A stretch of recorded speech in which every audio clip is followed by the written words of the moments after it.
नमस्कार दोस्तों एक बार फिर से आप सभी का स्वागत है एके वर्ल्ड पीजीएम चैनल में।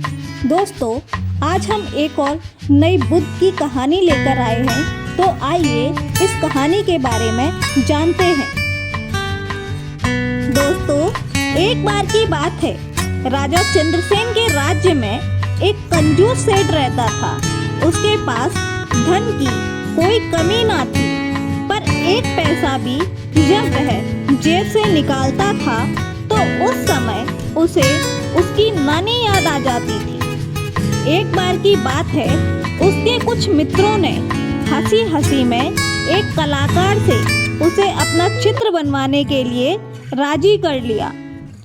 उनके सामने तो वह मान गया, पर जब चित्रकार उसका चित्र बनाकर लाया तो सेठ की हिम्मत ना पड़ी कि चित्र के मूल्य के रूप में चित्रकार को 100 स्वर्ण मुद्राएं वह दे दे।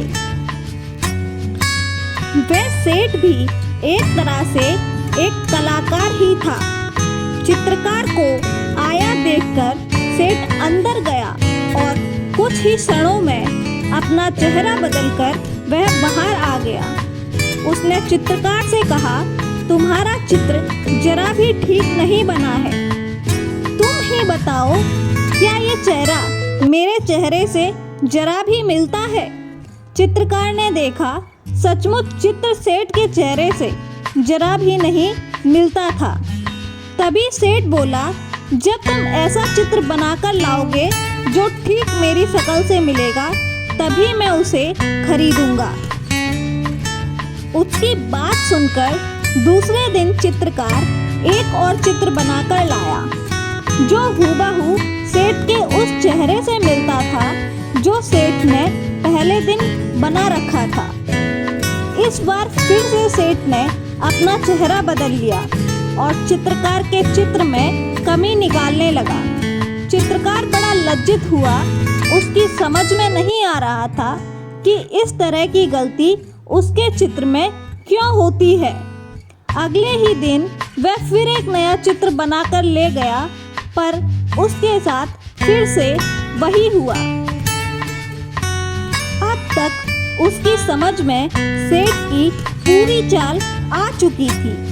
वह जानता था कि यह मक्खी चूस सेठ असल में पैसे नहीं देना चाहता है, पर चित्रकार भी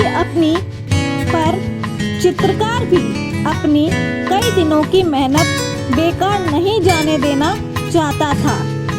बहुत सोच विचार कर चित्रकार माधव के पास जा पहुंचा और अपनी समस्या उनसे कह सुनाई। कुछ समय सोचने के बाद माधव ने कहा, कल तुम उसके पास एक शीशा लेकर जाओ और कहो कि आपकी बिल्कुल असली तस्वीर लेकर आया हूँ।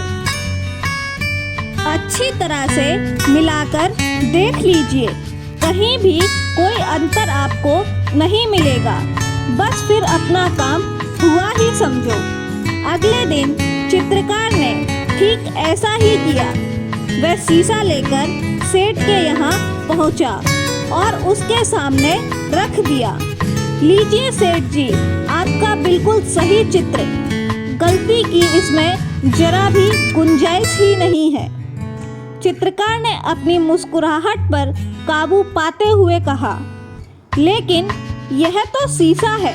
सेठ ने झुंझलाते हुए कहा, आपकी असली सूरत शीशे के अलावा बना भी कौन सकता है? जल्दी से मेरे चित्रों का मूल्य 1000 स्वर्ण मुद्राएं निकालिए। चित्रकार बोला। सेठ समझ गया कि यह सब माधव की सूझबूझ का ही परिणाम है। उसने तुरंत 1000 स्वर्ण मुद्राएं चित्रकार को दे दी। दोस्तों इस कहानी से हमें यह सीखने को मिलता है कि हमें लोगों को मूर्ख नहीं समझना चाहिए और उन्हें मूर्ख बनाने का प्रयास भी नहीं करना चाहिए, क्योंकि जब हम दूसरों को मूर्ख बनाने का प्रयास करते हैं तब असल में हम ही अपने बनाए हुए जाल में फंसकर रह जाते हैं। लेकिन कभी कभी जहाँ अपनी अच्छाई ही हो तो उस जगह हमें झूठ अवश्य बोलना चाहिए। तो दर्शकों, चलिए अब हम हमारी नई कहानी की शुरुआत करते हैं। कहानी वही है कि अब एक और कहानी की शुरुआत कुछ इस प्रकार होती है कि एक गांव में एक दिन कुश्ती स्पर्धा का आयोजन किया गया।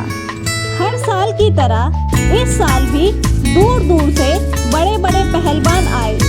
उन पहलवानों में से एक पहलवान ऐसा भी था जिसे हराना सबके बस की बात नहीं थी। जाने माने पहलवान भी उसके सामने ज्यादा देर टिक नहीं पाते थे।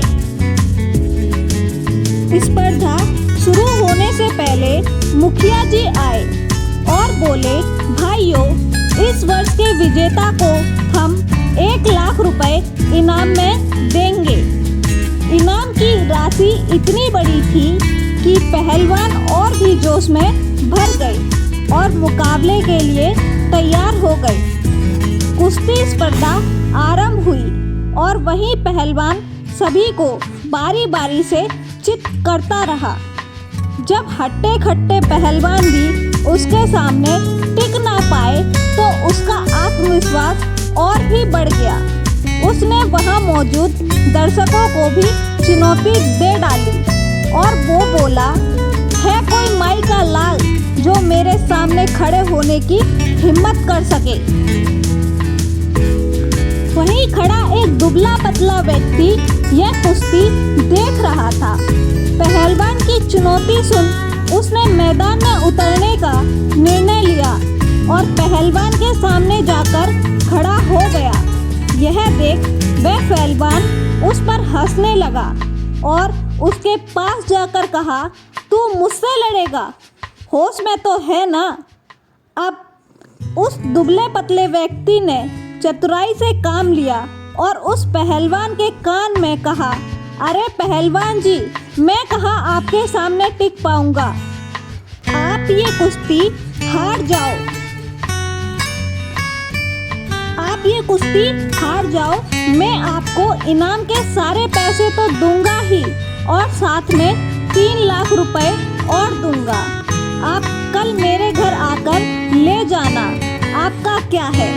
सब जानते हैं कि आप कितने महान हैं। एक बार हारने से आपकी ख्याति कम थोड़ी हो जाएगी। कुश्ती शुरू होती है। पहलवान कुछ देर लड़ने का नाटक करता है और फिर हार जाता है। यह देख सभी लोग उसकी खिल्ली उड़ाने लगते हैं और उसे घोर निंदा से गुजरना पड़ता है। अगले दिन वह पहलवान शर्त के पैसे लेने उस दुबले पतले व्यक्ति के घर जा पहुंचता है और 6 लाख रुपए मांगने लगता है। तब वह दुबला पतला व्यक्ति बोलता है, भाई किस बात के पैसे। अरे वही जो तुमने मुझसे देने का वादा किया था। पहलवान आश्चर्य से देखते हुए कहता है। दुबला पतला व्यक्ति हंसते हुए बोला, वह तो मैदान की बात थी जहां तुम अपने दाव पेच लगा रहे थे, वहां मैंने अपना लगाया, पर इस बार दाव पेच में तुम पर भारी पड़ गए और मैं जीत गया। मित्रों, यह कहानी हमें यह सीख देती है कि थोड़े पैसों के लालच में भी वर्षों के कड़े परिश्रम की कमाई प्रतिष्ठा भी कुछ ही पलों में मिट्टी में मिल जाती है और धन से भी हाथ धोना पड़ता है। अंततः हमें कभी अपने नैतिक मूल्यों से समझौता नहीं करना चाहिए और किसी भी तरह के भ्रष्टाचार से बचकर रहना चाहिए। दोस्तों, हम उम्मीद करते हैं कि यह कहानी सुनने के बाद आपके जीवन में कुछ अच्छे बदलाव आए होंगे। आपको इस वीडियो से क्या सीखने को मिला, ये हमें कमेंट करके अवश्य बताएं और अपने दोस्तों या अपने करीबी लोगों को हमारी ये कहानी अवश्य शेयर करें और उन्हें भी इस ज्ञान से परिचित करवाएं। आपका हर दिन शुभ हो और खुशियों से आपका जीवन भरा रहे। धन्यवाद दोस्तों। नमो बुद्धाय।